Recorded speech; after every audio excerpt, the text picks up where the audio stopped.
Mungkin akan saya kasih contoh lagi nanti yang lebih bagus, lebih komprehensif. Sebentar ya.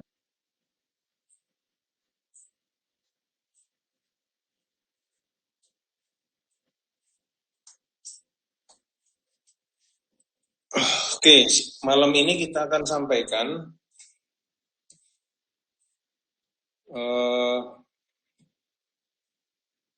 teknik untuk membuat jurnal ya.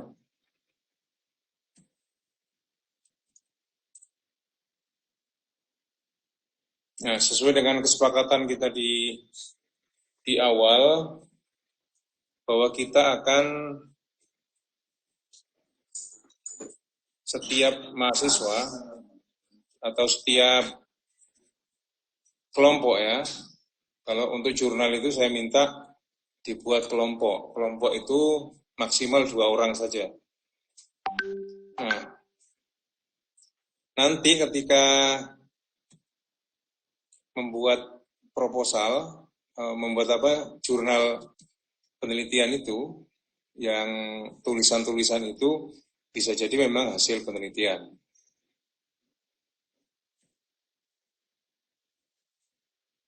Nah, itu nanti kalian bisa mencari jurnal hasil penelitian. Nah, itu misalnya ada salah satu contoh misalnya, contoh yang mungkin bisa saya kasih, sebentar saya share screen dulu ya.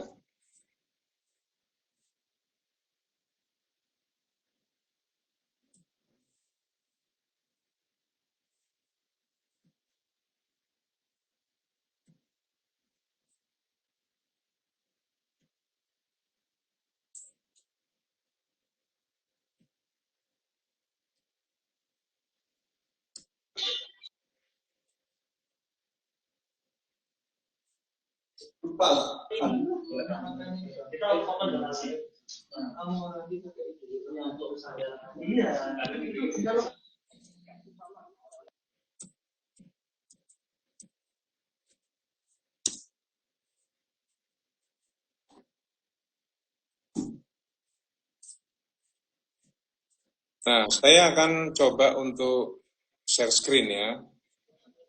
Bagaimana cara untuk mencari tulisan atau hasil penelitian lewat Google Scholar ya. Terlihat ya? Saya ketik Google Scholar ya. Jadi nanti kalian bisa memulai ya. Anda ketik Google Scholar gitu aja ya. Nanti akan muncul Google Scholar kayak gini ya tulisannya. Nah, kalau sudah muncul begini Anda klik aja. Akan muncul Google Scholar. Kalau sudah begini, Anda tinggal mau ngetik, mau nyari apa? Jurnal tentang apa? Ini kan di situ mencari misalnya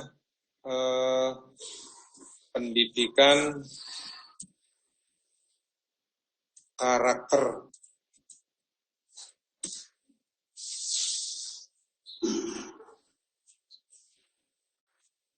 Nah, gitu ya, pendidikan di sekolah menengah.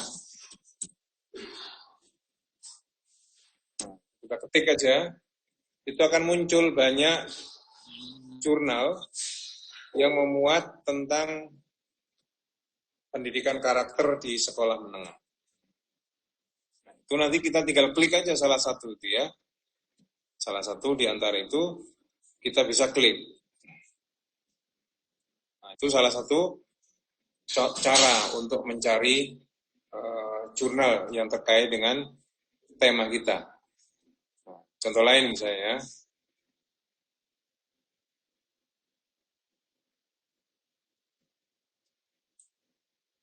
contoh misalnya konflik agama dan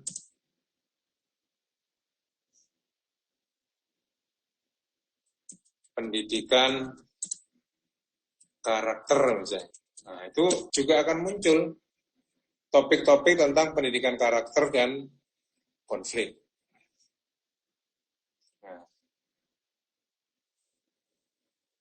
Nah,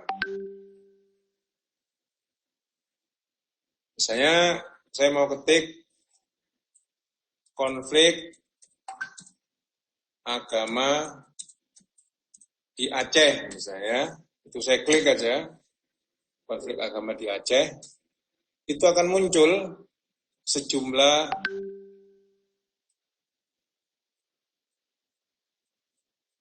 jurnal yang terkait dengan konflik di Aceh. Bentar ya, salah ketik.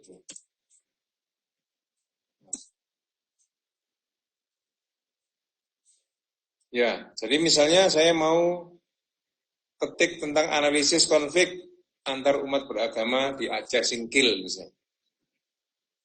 Nah, ini sudah ada jurnalnya ini. Nah, jurnal ini Anda buka PDF-nya.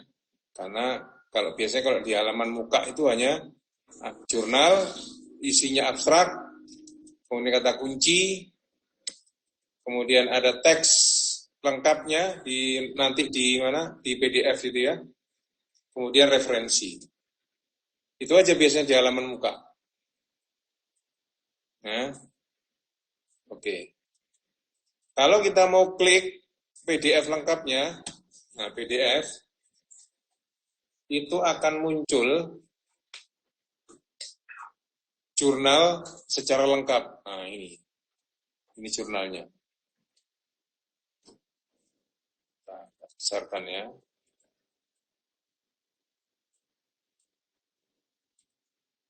Saya nggak bisa besar ya.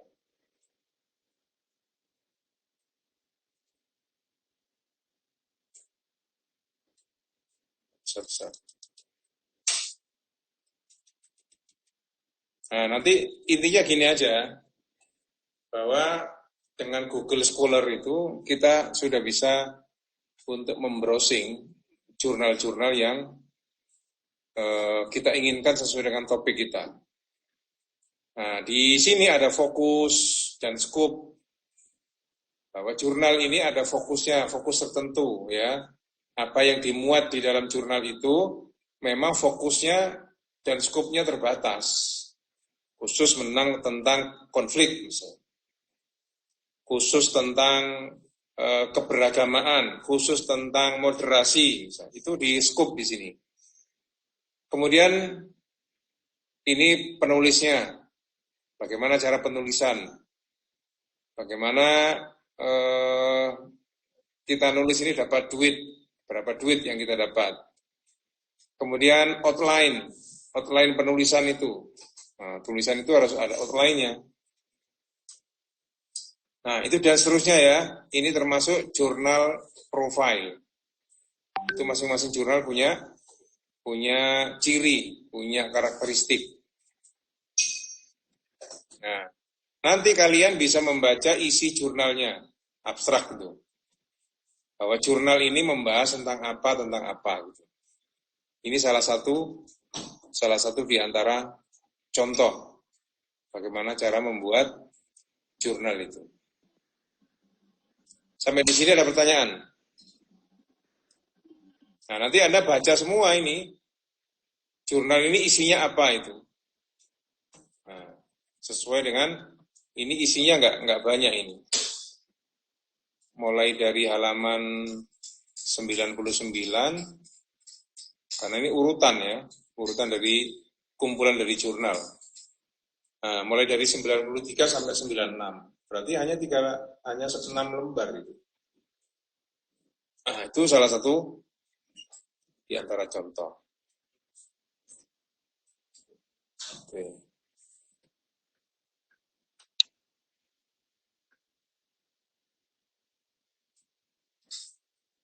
Ustaz tanya, Ustaz. Oke. Boleh tanya, Ustaz? Silakan. Kalau misalkan di jurnalnya itu tidak mencantumkan footnote, Ustaz, cuma kutipan di tulisannya langsung. Itu kita ikut template-nya atau tetap dikasih footnote, Ustaz? Ikut template dia, karena ada aturan dia. Oh iya, Ustaz. Nah, mau in-note atau mau end-note atau mau footnote, nah itu kita ikuti template mereka. Bukan mengikuti kemauan kita ya. Nah ini coba lihat ini judulnya itu. Analisis konflik antar umat beragama di Aceh. Itu penulisnya 2. Ya. Jadi penulisnya 2 bisa 3. Nah, kalian nanti mulai sekarang sudah mulai membrowsing, mulai belajar cari-cari jurnal. Nah, jurnal yang tentang konflik antara agama ini Anda download sebanyak-banyaknya dan Anda baca sebanyak-banyaknya. Nah, ini nanti salah satu di antara penelitian terdahulu atau pustaka terdahulu yang kita baca, kita rujuk. Bentar, saya mau kasih contoh yang lain lagi. Ini terbit yang 2020 ya, terbaru. Nah, saya mau nyari ini lagi.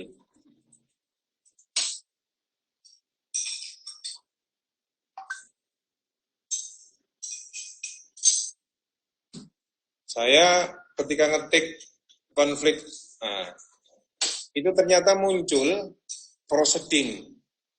Ini di Aceh ini, ARICIS, Araniri International Conference on Islamic Studies. Itu muncul jurnal hasil penelitian tahun 2016. Itu juga sama ya, tentang konflik di Aceh. Bagaimana konflik di Aceh itu?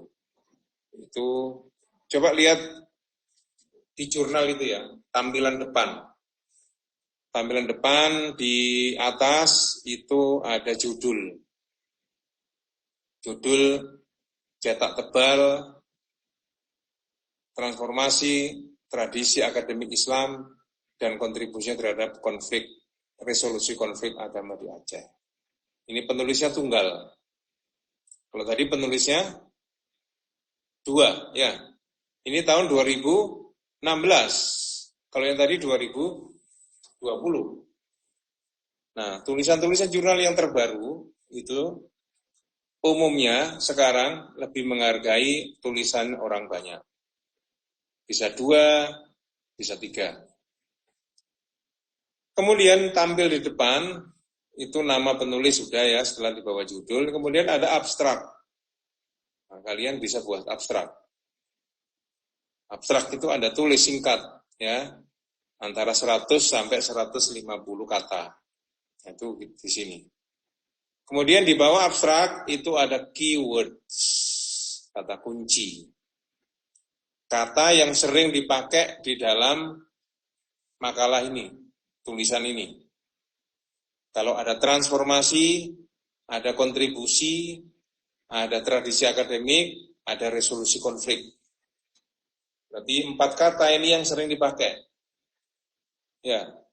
Keyword itu bisa 3, bisa 4, bisa 5. Antara 3 dan 5. Silakan Anda tulis. Mau 3 boleh, mau 4 boleh, mau 5 boleh. Jangan lebih dari 5. Itu tampilan depan di jurnal biasanya. Nah, kemudian ingin tahu isinya, Anda tinggal klik PDF saja. Itu akan muncul isi dari jurnal itu secara lengkap. Nah, ini kelihatan. Jelas ya?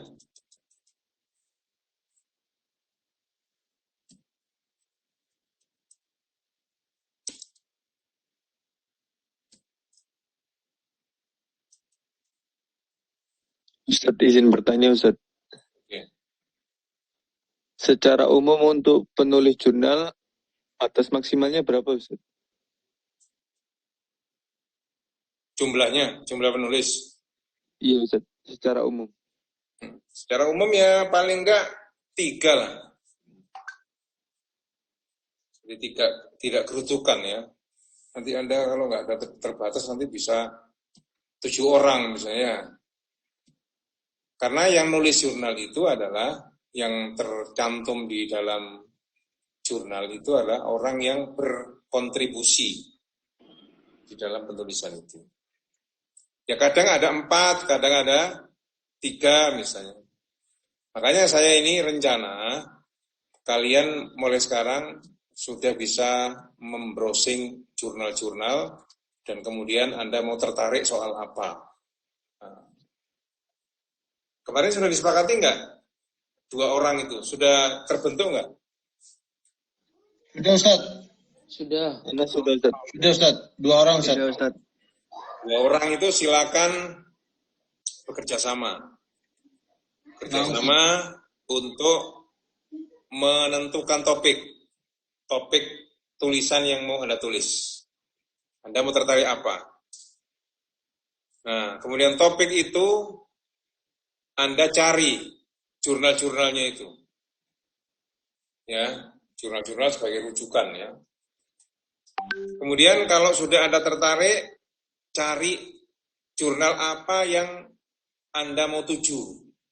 Ya, Anda mau submit di mana jurnal ini? Jurnal tulisanmu itu. Di jurnal apa? Itu kan ada ratusan jurnal itu.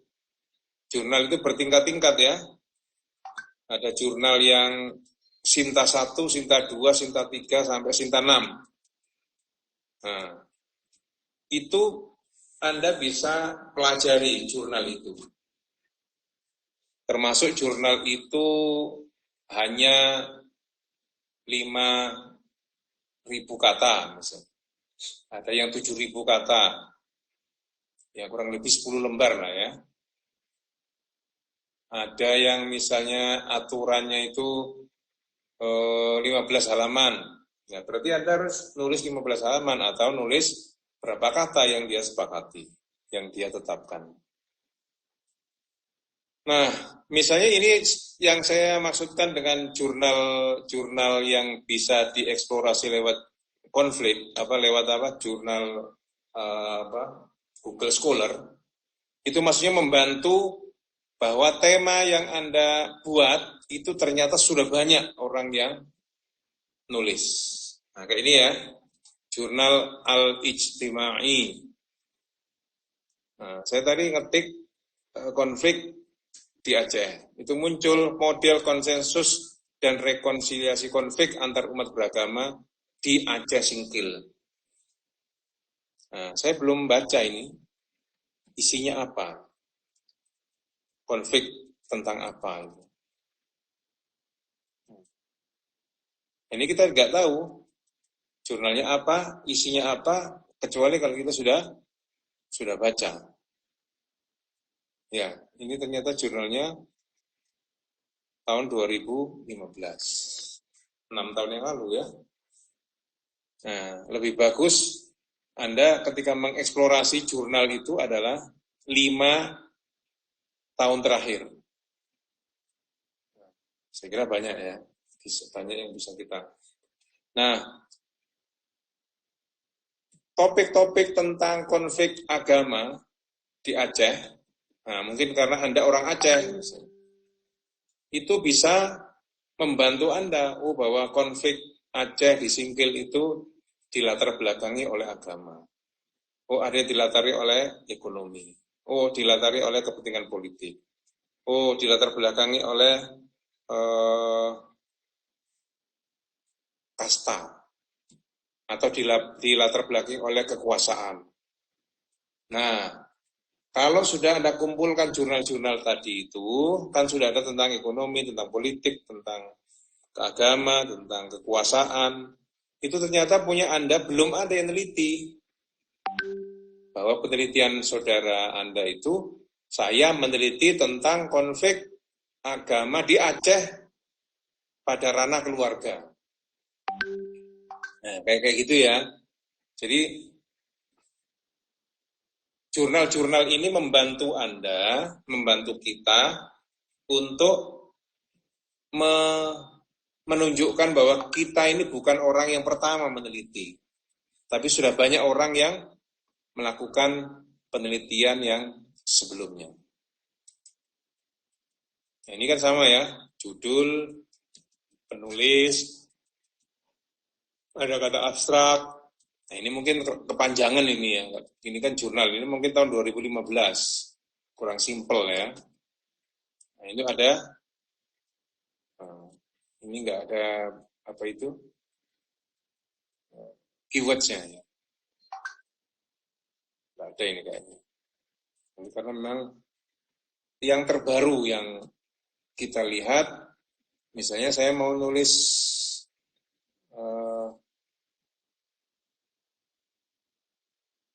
tentang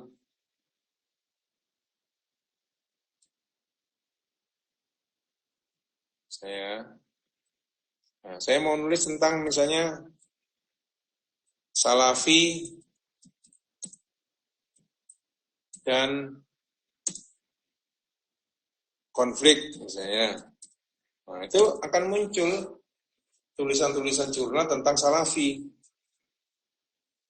Ya, coba ini lihat. Ketika saya ketik ada jurnal yang namanya Strategi Dakwah Salafi di Indonesia. Nah, itu muncul itu, strategi dakwah. Ini tahun 2013.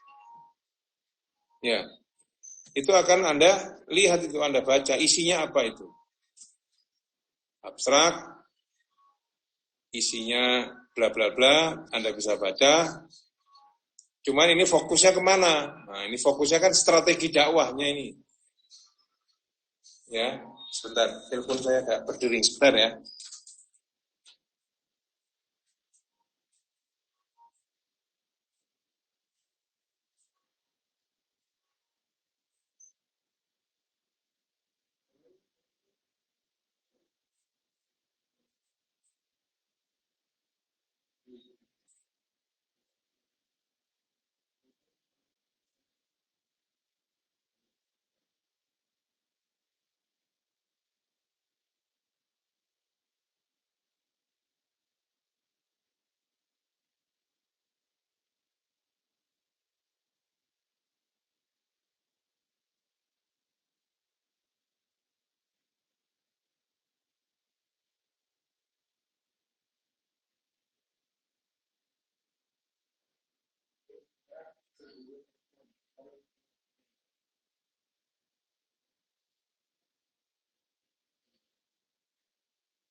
Oke ya, itu misalnya di jurnal ini, dia fokusnya kepada strategi dakwah Salafi di Indonesia.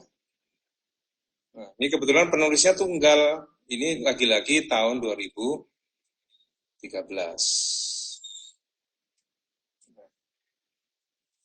Kemudian isi abstraknya juga gitu ya. Coba perhatikan, pertumbuhan dakwah Salafi di Indonesia mencapai puncaknya setelah tumbangnya era Orde Baru. Kemunculan berawal dari DDII dan Libya yang memperkenalkan manhaj salafus soleh kepada umat Islam di Indonesia.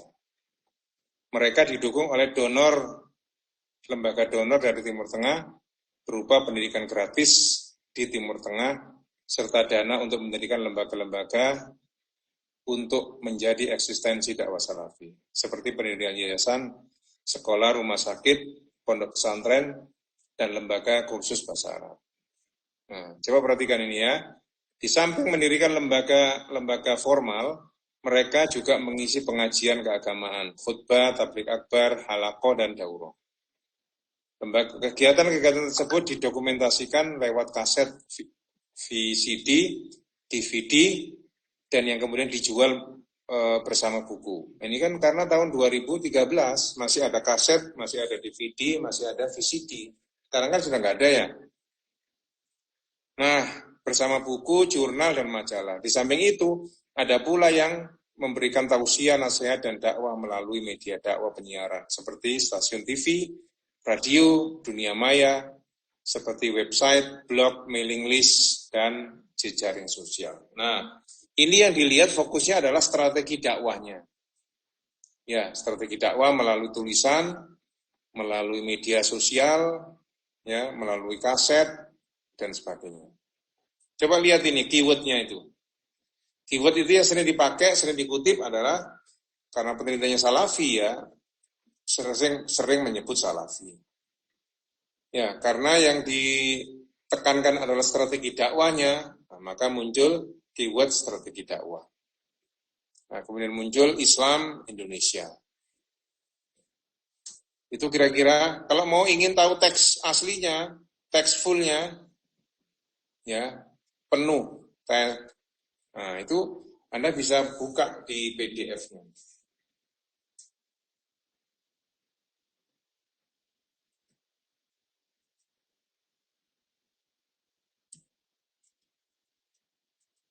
Nah, ini kan. Ini Anda bisa lihat itu. Oh, ternyata ada 20 lembar.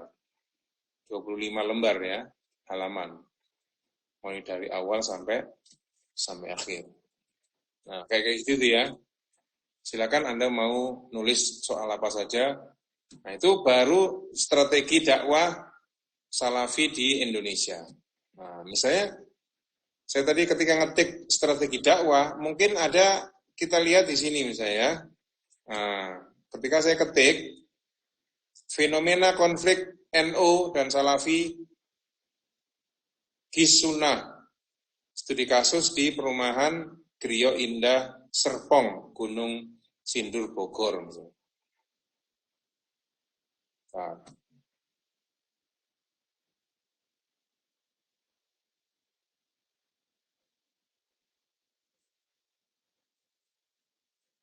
belum muncul ya. Nah, kalau tentang fenomena konflik NU dan Muhammadiyah tentang dan Salafi, itu yang dipotret adalah konfliknya. Ya, ini kan tadi strategi dakwanya. Kalau ini tentang konfliknya itu. Nah.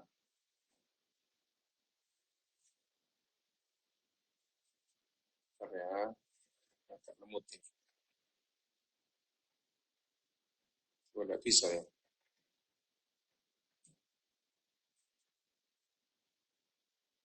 Oke, nggak apa-apa ya. Jadi nanti Anda bisa browsing sendiri-sendiri lewat temanmu yang berdua tadi. Jadi kalau yang ini bicara tentang strategi dakwah. Kalau yang ini bicara tentang apanya? Konfliknya. Nanti yang ketiga misalnya Anda mau ambil lagi. Nah, kayak ini ya. Peran pekerjaan, peran keluarga, dan konflik. Nah, itu tentang bagaimana peran pekerjaan dan peran keluarga sehingga melahirkan konflik. Nah, kemudian yang keempat, tentang manajemen konflik. Manajemen konflik berbasis multikultural, kompetens, solusi alternatif, kontestasi pribumi dan Salafi di Lombok. Nah, ini juga tentang konfliknya, manajemen konflik. Nah, ini konfliknya nggak sampai membesar karena memang konfliknya sedang di-manage, dikelola sehingga tidak terjadi perusakan. Nah, kayak ini lagi nih. Model pendidikan dan toleransi di pesantren modern dan salaf misalnya. Oh, ini berarti yang dibidik, yang dipotret adalah model pendidikan toleransinya itu. Semakin ke bawah semakin banyak ya. Nah, ini model pendidikan toleransi di pesantren modern dan salaf. Oke. Ini tahun 2015, 6 tahun yang lalu.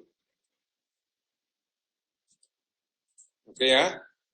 Jadi nanti Anda di rumah bersama kolegamu itu yang sudah Anda tetapkan, itu misalnya bisa Anda ambil. Nah, ini misalnya kayak ini ya, gerakan Salafi dan deradikalisasi Islam di Indonesia. Nah, itu akan, ini beda lagi nih. Bentar ya. Anda mungkin kenal sama penulisnya ini ya, kenal nggak? Kenal Ustaz. Nah, Masya Allah, Masya Allah. Dosennya Ustaz. Masya Allah, Kenal, Ustaz. tabarakallah. Nah, misalnya gini ya, Ustaz. ini contohnya tentang gerakan Salafi dan deradikalisasi Islam di Indonesia. Nah, ini juga begitu sama, penekanannya kepada bagaimana Salafi itu melakukan gerakan deradikalisasi. Anda tahu ya maksudnya deradikalisasi itu ya? Nah, Ustaz. Enggak Ustaz. Nggak tahu Ustaz. Maksudnya gimana? Deradikalisasi itu adalah gerakan untuk supaya tidak lagi ada gerakan-gerakan yang radikal itu menjadi radikal. Jadi supaya gerakan-gerakan yang radikal itu terpinggirkan atau terkurangi gitu ya. Jadi Salafi ini dianggap sebagai salah satu di antara gerakan radikal, gerakan teroris atau gerakan intoleran dan sebagainya. Tetapi riset saya menunjukkan bahwa gerakan Salafi ini bukan gerakan radikal. Justru gerakan Salafi itu adalah gerakan yang memerangi radikalisme.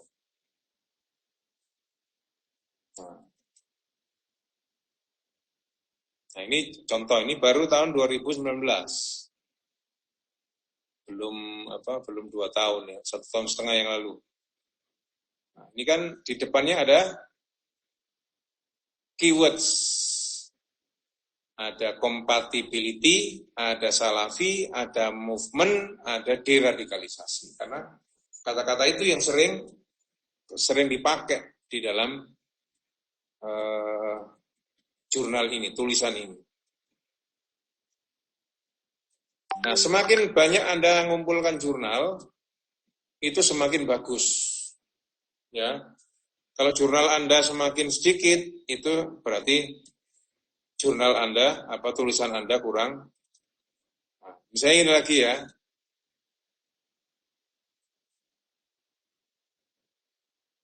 Ini juga tulisan tentang Salafi juga. Anda mungkin kenal juga penulisnya ini ya. Masya Allah, Masya Allah. La yubarik fi. Banyak. Salafi dan stigma sesat radikal. Kalau tadi Salafi dan deradikalisasi. Jadi yang dilihat adalah bagaimana kaum Salafi itu memerangi kelompok-kelompok radikal. Sehingga kelompok Salafi melakukan gerakan deradikalisasi. Nah, yang ini beda lagi. Kalau ini menulis tentang bagaimana Salafi itu melawan stigma sesat dan radikal. Kalau Salafi selama ini kan dianggap sesat, dianggap radikal, dianggap intoleran. Nah, sekarang ini tulisan ini ingin membantah bahwa Salafi itu tidak radikal dan tidak sesat. Ini juga tahun 2019 ya. Saya masih bermimpi. Kalian ini ada salah satu di antara tulisan yang dimuat. Ya, kalau tidak salah satu ya salah semua gitu ya. Artinya semuanya dimuat. Nah, cuman Anda mungkin nggak Sinta 2 lah. Ini kan Sinta 2 ya. Ya mungkin Anda Sinta 3 boleh, Sinta 4 boleh. Kalau memang masih sulit ya Sinta 5 enggak apa-apa. Kalau memang sulit lagi ya Sinta 6 gitu ya. Tapi nanti saya upayakan, saya bantu kalian bisa menulis itu masuk Sinta di atasnya Sinta 5 lah. Mau Sinta 4 atau Sinta 3. Jangan sampai Sinta 6. Apalagi Sinta 7 ya. Sinta 7 itu belum lahir itu ya. Artinya jurnalnya belum lahir. Nah, mulai sekarang Anda bisa mencari, membrowsing jurnal yang mau Anda kirimi tulisan itu. Nah, jadi Anda nulis, mau dikirim kemana, itu harus belajar. belajar dan mempelajari jurnal-jurnal yang mau kita tuju. Nah, oke, itu kira-kira itu salah satu contoh aja.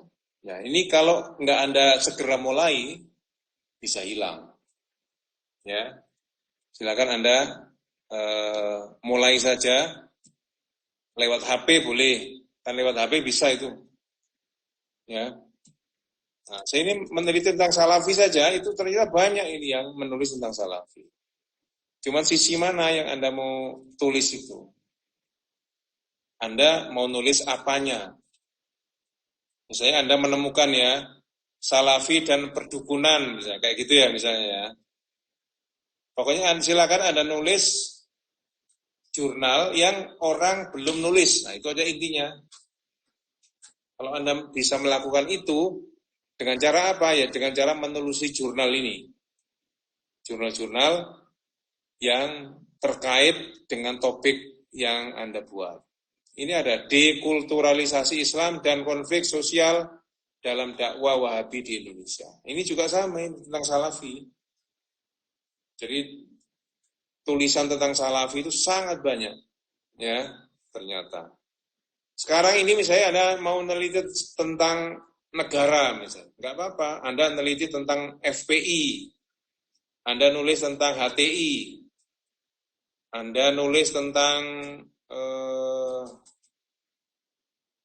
penggunaan mata uang dinar yang dilarang misalnya. Itu juga boleh. Silakan pokoknya Anda ikuti tren tulisan yang sekarang ini lagi in apa. Itu Anda bisa lihat topiknya.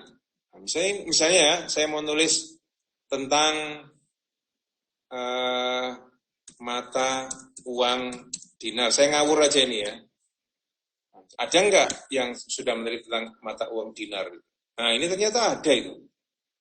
Ya, dinar dan sistem standar tunggal emas ditinjau menurut sistem moneter Islam. Iya kan? Dinar, the real money, dinar, emas, uang, dan investasi. Ternyata sudah ada yang nulis tentang jurnal ini.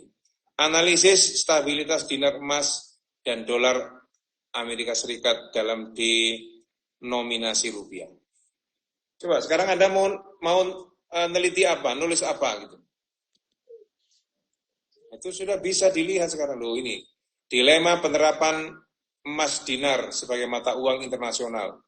Studi atas politik moneter dunia. Nah, kemarin kan ada orang Muslim yang menggunakan mata uang dinar untuk transaksi, ternyata ditangkap. Nah, iya kan? Ditangkap, dilarang, nggak boleh. Nah, Anda mau mengkaji kan? Kenapa kok ditangkap? Nah, itu menarik untuk ditulis dalam jurnal. Nah, ini ternyata banyak ya orang nulis dinar ini. Nah, ini banyak ternyata. Nah, ini di bawahnya masih banyak ini, ada 1 sampai 10. Masih ada next, mungkin ada 20 atau 25. Oke. Itu kira-kira contohnya. Coba misalnya Anda punya gagasan apa, kepingin tulis apa?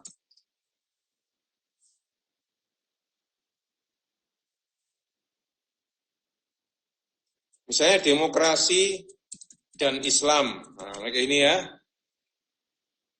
Nah, misalnya Anda mau ketik demokrasi dan Islam. Nah, ini muncul ini. Demokrasi Islam, budaya demokrasi, dan partisipasi politik di Indonesia pasca Orde Baru. Ini ada lagi, Islam dan politik demokrasi. Ada lagi hukum Islam, demokrasi, dan hak asasi manusia. Banyak ternyata kan. Nah, ternyata apa yang ada di sekitar kita ini banyak sekali. Nah ini, Islam dan demokrasi, pandangan intelektual Muslim dan penerapannya di Indonesia. Oke, saya kira tinggal kalian mau melakukan apa enggak, itu aja sekarang. Oke, siapa yang mau nyoba? Bisa dilihat bersama di sini. Anda mau nyoba nulis apa? Rasisme dan sosial media. Mahasiswa. Rasisme. Oh, rasisme. Rasisme dan media sosial. Nah, gini ya. Oh, ternyata muncul rasisme. Nah, ini mungkin pakai bahasa Inggris semua ya. Nah, ada yang bahasa Jerman.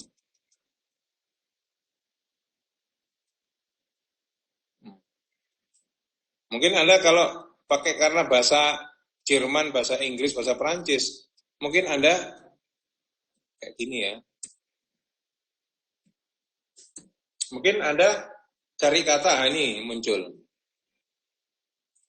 Media sosial, saring sebelum sharing.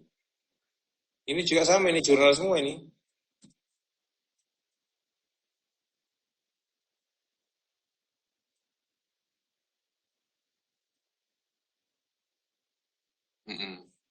Oke, kira-kira tema yang dekat dengan kehidupan Anda apa sekarang? COVID. Ya, COVID dan apa? Jangan hanya COVID aja. COVID Kalau kita- dan vaksin Ustaz. Vaksin. Oh ya, vaksin. Vaksin apa? Vaksin? Menteri Agama. Ya, vaksin dan apa? Masyarakat.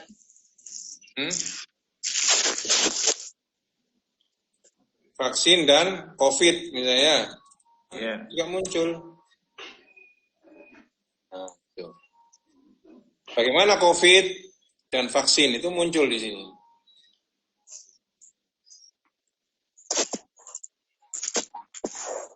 Nah, coba laptop Anda hidupkan. Coba yang mau ingin sharing, silakan. Karena sebagian udah nyoba Ustaz bikin Ustaz. Ya, gimana? Coba di-share. Nah Ustaz. Tutup dulu ya saya ya. Nah Ustaz. Host disable participant screen sharing itu kenapa maksudnya Ustaz? Gak tahu Ustaz. Kok gak bisa Ustaz? Sudah saya kasih Bentar.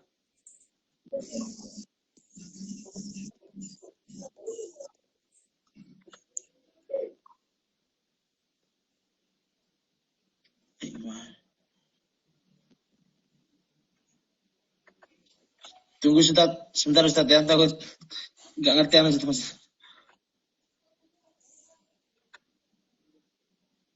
Jangan grogi dan.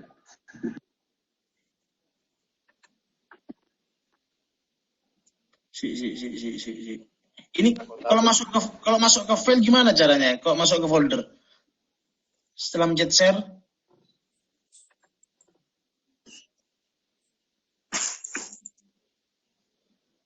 Anak kirim ke ente ya, Rian Fadli. Enggak, kamu buka aja filenya dulu, nanti kalau sudah ada di taskbar di bawah itu baru kamu buka screen share-nya. Sudah, bisa. Tunggu Ustaz. Anak buka dulu Ustaz. Buka baru kamu screen share nanti. Oh gitu ya. Tunggu. Oh iya. Gitu Ustaz. Keluar Ustaz. Keluar. Ya.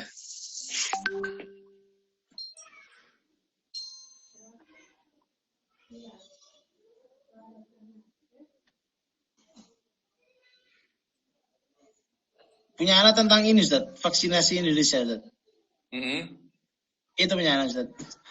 Ana nyoba bikin kayaknya waktu awal antum kasih tugas, Ana nyoba bikin sama Abdul Hafiz Ustaz. Ya, kalau vaksinasi di Indonesia itu yang Anda mau bidik apanya? Kan nggak spesifik ini. Terlalu umum.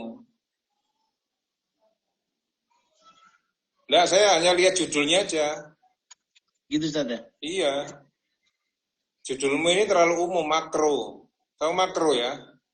Ubah judulnya ada gitu Ustaz ya? Iya, karena nggak spesifik. Apa yang mau Anda tulis itu? Oh. Kalau saran dari antum gimana Ustaz? Harus spesifik. Vaksin dan apanya. Halo, Ibu telepon Indah. Pro dan kontra vaksinasi di Indonesia. Gitu ya? Enak ya? Nyaman. Vaksinasi terus? Saya telepon. Pro dan kontra vaksinasi di Indonesia. Ya, Anda cari Nasi di Pamekasan. Gitu Ustaz. Iya Ustaz. Ya, lebih spesifik ya. Anda tulis lebih spesifik. Iya, insyaallah nanti anak Kalau lebih perbaiki lagi Ustaz. kalau vaksinasi di Indonesia kan beda. Mungkin kalau mau membedakan vaksinasi di Indonesia dan Soviet misalnya, atau vaksinasi Indonesia dan Brazil mau Perbedaan gitu Ustaz. dibandingkan.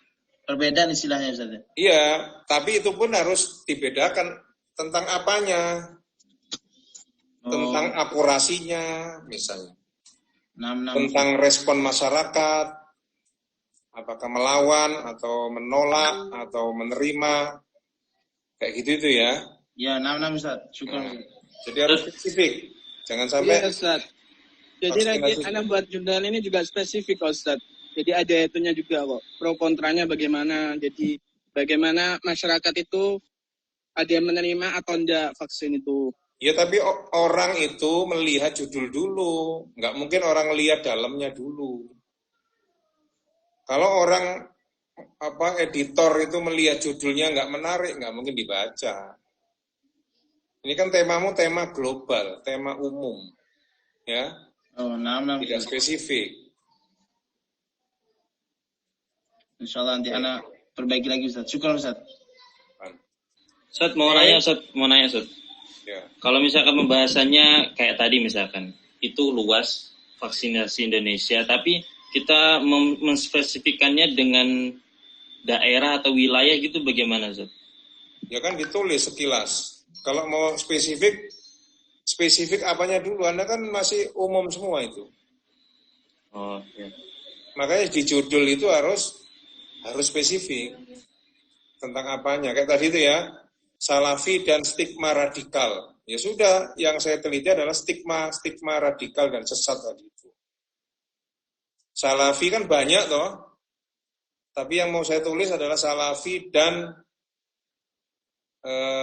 deradikalisasi Islam di Indonesia. Nah kan spesifikasinya kan deradikalisasinya itu. Salafi dan kontestasi atau konstruksi kaum Salafi terhadap kelompok takfiri misalnya. Tahu kelompok takfiri ya? Kelompok yang suka mengkafirkan itu ya. Itu juga menarik. Nah, silakan Anda mengeksplorasi judul-judul apa yang menarik di dalam membuat judul itu. Jadi yang paling penting itu di depan tampil di muka itu judulnya yang Anda lihat. Jangan Anda terus membela diri. Oh di dalamnya sudah saya spesifikan. Enggak. Orang yang dilihat itu luarnya, yakni judulnya itu. Judulnya menarik apa enggak? Kalau orang sudah lihat judulnya kok kaget dia, istilahnya orang kalau buat judul itu harus membuat orang lain shock. Tahu shock ya? Shock itu kaget, membuat orang kaget sehingga kepingin membaca. Kalau orang lain ketika membaca judul Anda kok nggak shock, ya nggak tertarik dia membaca. Oke, yang lain, yang nggak maksud saya itu kalian saya minta untuk melakukan hal yang saya lakukan tadi itu loh. Sekaligus praktek gitu. Coba yang punya laptop dan sinyalnya bagus, silakan Anda memulai. Ketik Google Scholar. Nanti ketik topiknya apa. Silakan memulai. Sama ini Ustaz, kalau mau ngeliat template di jurnal tuh di mananya Ustaz ngeliatnya Ustaz? Apanya? Kalau kita mau mengetahui template suatu jurnal, itu kita ngelihatnya di mananya Ustaz? Template jurnal mesti ada toh, tadi di pojok di kanan itu ya, kanan atas biasanya ada template-nya itu. Oh, ada di situ Ustaz ya? Ya, mesti ada. Kalau jurnal yang bagus mesti ada tulisannya itu. Enggak, saya ingin yang punya jurnal, yang sedang buka laptop itu silakan Anda share screen. Itu Pak Ali Ustaz. Oke, silakan.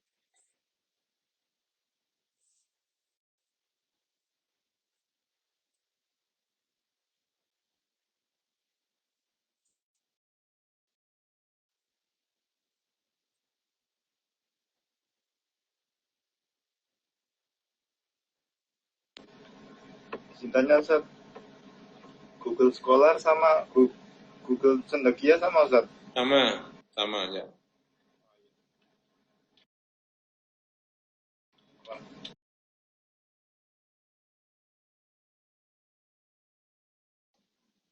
Iya, sih.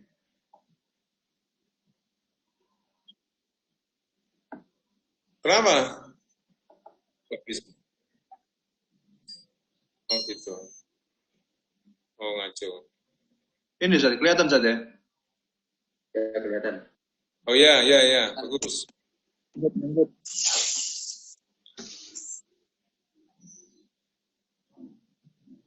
Ya, pro dan kontra penutupan masjid di era itu lebih bagus lagi kalau Anda spesifikkan di mana itu. Nah, kayak gitu ya. Iya. Oke, nggak apa-apa. Ini kan untuk apa? Untuk browsing dulu. Iya. Browsing jurnal. Ya silakan Anda eksplorasi, Anda ketik dulu.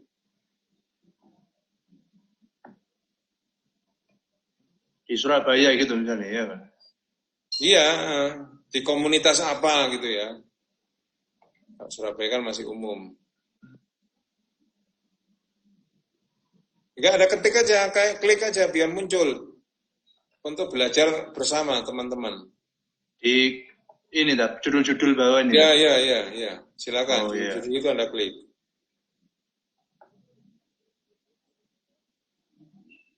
Klik.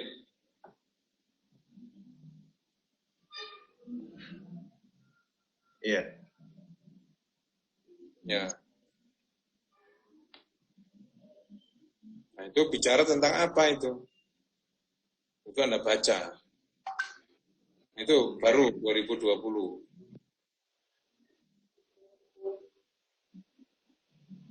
Iya.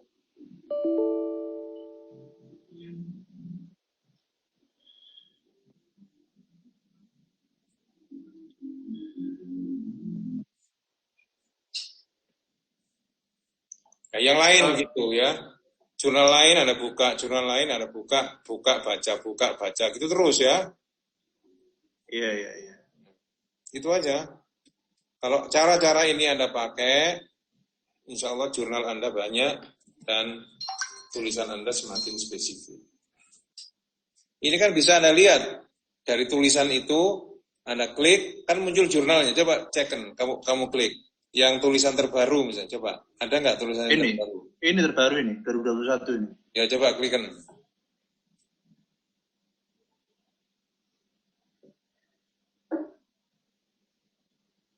Ini menarik ini, membandingkan jamaah masjid dengan jamaah gereja, itu kan? Iya. Kalau selama ini kan masjid dengan masjid, orang Islam dengan orang Islam. Nah ini menariknya masjid dan gereja, ini kan menarik. Nah ini skripsi ternyata, bukan jurnal ya. Iya. Skripsi, makanya menarik, panjang. Bisa skripsi disederhanakan menjadi jurnal, itu bisa. Iya. Cuman kalau skripsi kan tebel ini. Tebel dan bacanya agak lama. Bisa jadi sumber tulisan, boleh skripsi itu. Oke. Berat ini. Ya nggak apa-apa, bagus. Untuk rujukan bacaan, bagus ini. Oke. Coba cari yang lain, jurnal yang enteng-enteng, yang baru. Yang terbaru ya. Nah ini, otoritas agama ya, di era corona. Jadi fragmentasi ini. Misalnya kan Anda bisa nulis itu. Nah, kayak ini ya. Iya. Otoritas agama di era corona. Dari fragmentasi ke konvergensi. Anda ngerti gak judulnya itu? Maksudnya itu? Wah, nggak ngerti sih. Tahu. Nah, ini kan, coba lihat. Tulisannya kan bagus itu. Ini dua orang, ya kan? Muhammad Zaki dan Arobi. Amsa Nazifa. Coba ke bawah. Ada keywordnya. Ya, ada keywordnya itu. Terlalu ke bawah, terus ke atas lagi, ke atas. Nah, wis cukup. Nah, ini kan lihat keywordnya itu. Corona, Ustadz selebritis, organisasi Islam, otoritas agama, COVID. Berapa ini? 1, 2, 3, 4, 5. Kan ya? Iya.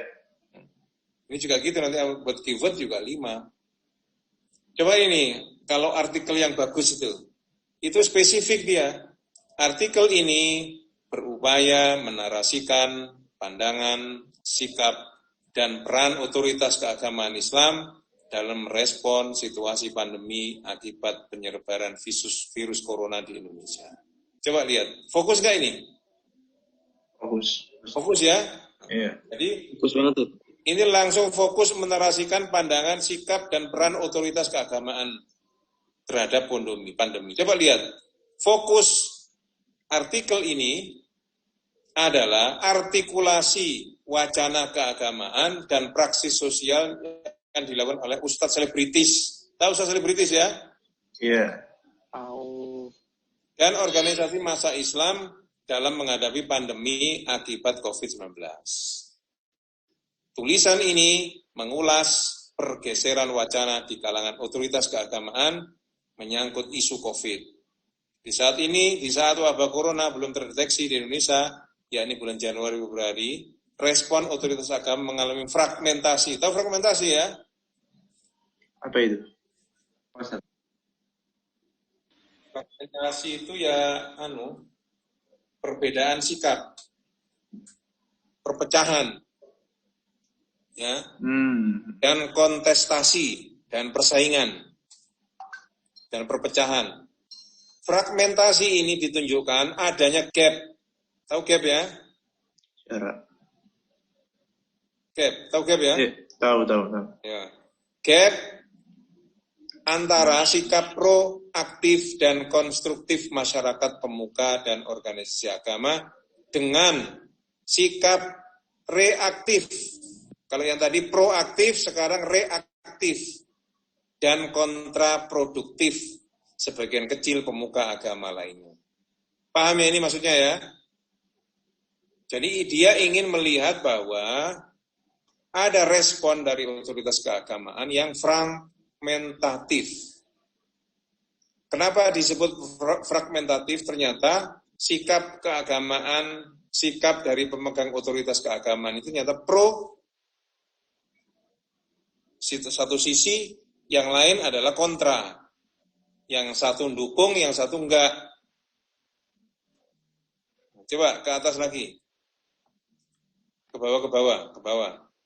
Nah, cukup.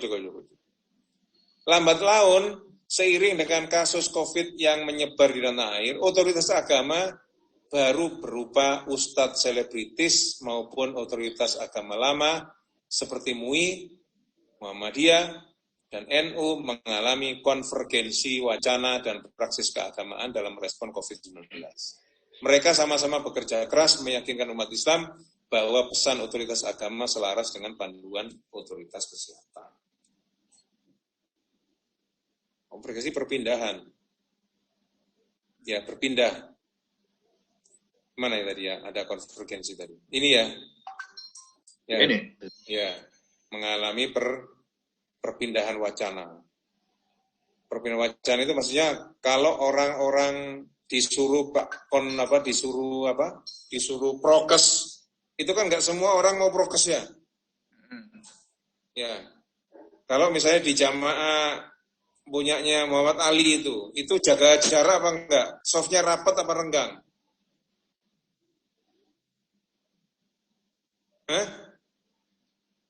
Softnya itu loh.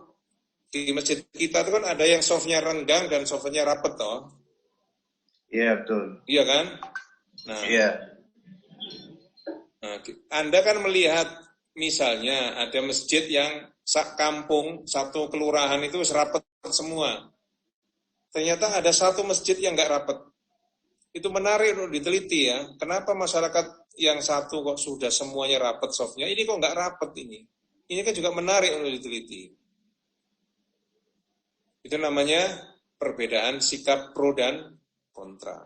Satunya pakai masker, satunya enggak. Nah, kayak di kampung saya ini ya, Kampung Madura itu. Itu mulai awal COVID, Januari 2020, sampai sekarang, ya Maret 2021, itu enggak ada satupun yang pakai masker. Dan enggak ada satupun yang sholatnya berjaga jarak. Semuanya rapat. Dan tidak satupun yang terkena COVID. Ayo kan, kira-kira orang-orang itu percaya COVID apa enggak? Enggak. Matikan TV. Iya, padahal itu kelurahan datang membagi-bagikan masker gratis, sampai dikasih hand sanitizer gratis.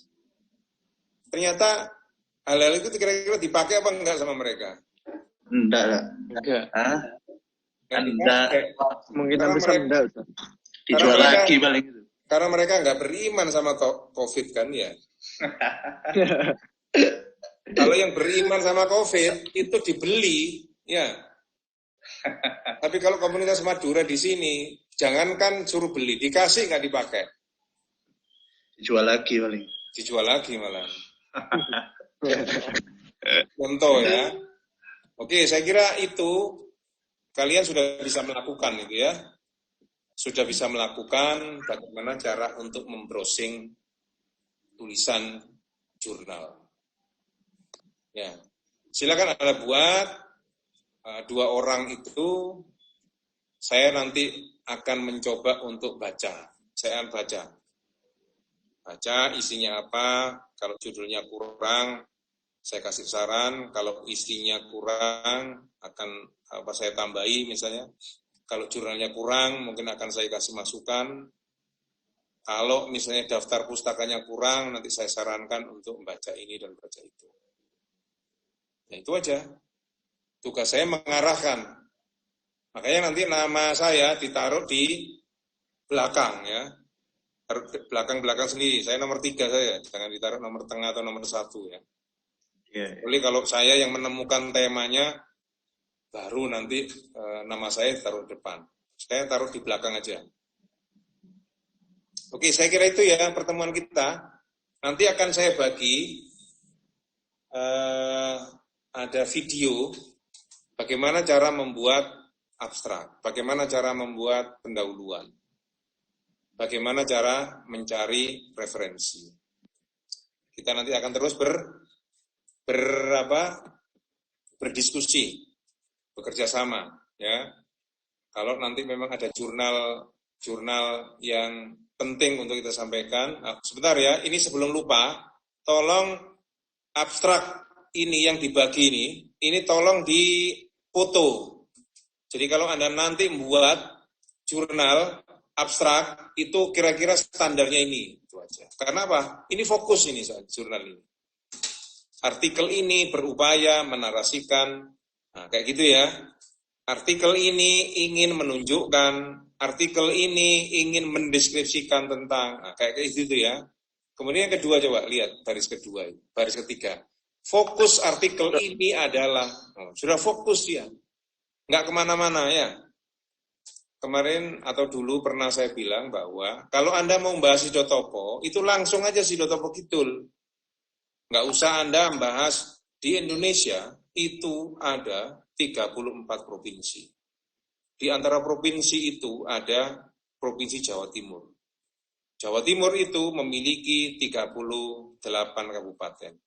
Di antara kabupaten itu ada kabupaten yang disebut dengan Kota Surabaya. Kota Surabaya itu ada 38 kecamatan. Salah satu di antara kecamatan itu adalah kecamatan mana ini? Kalau daerah Ampel itu, Kecamatan Ampel. Salah satu di antara Ampel itu ada namanya Sidotopo Kidul. Itu muter-muter ya. Ya, muter-muter nggak nyampe-nyampe itu. Nggak selesai satu halaman itu. Tapi kalau Anda langsung menulis artikel ini berupaya untuk menarasikan pandangan warga Sidotopo Kidul tentang Ste Ali bin Abi Thalib. Ya, fokus artikel ini adalah untuk menyampaikan bahwa masyarakat sangat terganggu dengan keberadaan Stay Ali bin Abi Thalib. Nah, kayak gitu tuh ya. Itu kan langsung fokus ya. Fokus Sudotopo, fokus Stay Ali. Mana Stay Ali itu nanti dijelaskan di mana? Di sistematika itu, di salah satu pembahasan. Oke ya, saya kira itu ya. Silakan Anda mulai sekarang dengan kelompok Anda, dengan mitra Anda, berdiskusi tema apa yang menarik. Saya minta tren ya. Entah Anda nulis tentang apa? Tren keberagamaan Syiah boleh. Tren Banser boleh, atau Ansor, atau tentang apa buzzer, yang menarik lah ya, supaya jurnal kenapa? Ya terserah, pokoknya jurnal Anda itu menarik gitu loh, menarik untuk dimuat. Jangan buat tulisan yang eranya era zaman ya zaman abad 12 misalnya. Ya api sih, tapi kan orang nggak tertarik untuk mau memuat itu. Ya. Misalnya keadilan Umar bin Khattab. Orang sudah tahu. Coba kaitkan misalnya Risma dan Umar bin Khattab. Nah, itu menarik itu. Kalau mengaitkan orang sekarang dengan orang terdahulu. Oke ya, saya kira itu ya, cukup pertemuan kita. Nah, Ustaz. Yang penting adalah kalian mau melakukan. Ya. Minggu depan akan saya tanya, Anda sudah nemu topik apa? Sudah sudah mengakses berapa jurnal? Ya. Tolong nanti antar kawan saling bantu ya.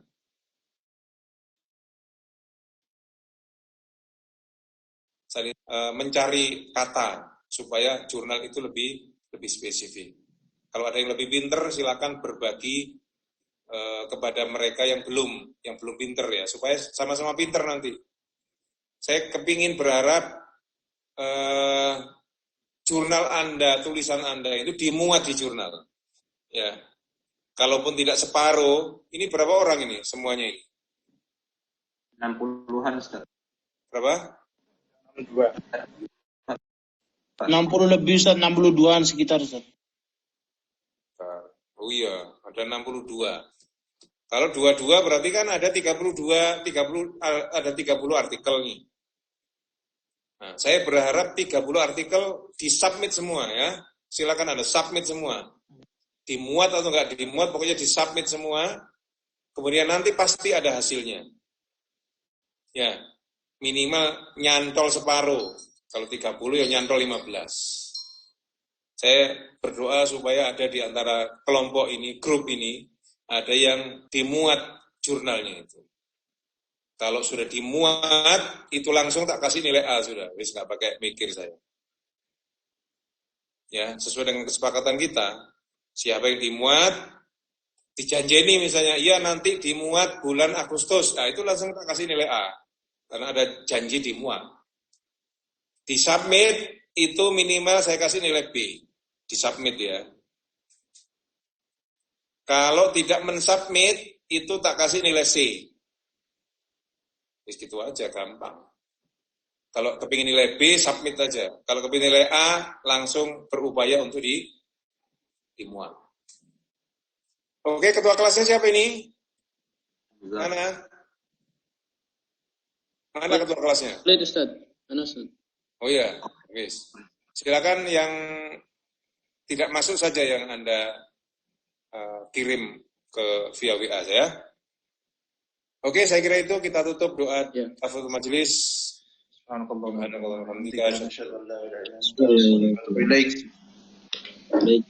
maaf bila kesalahan. Assalamualaikum warahmatullahi wabarakatuh. Waalaikumsalam warahmatullahi wabarakatuh. Waalaikumsalam warahmatullahi wabarakatuh.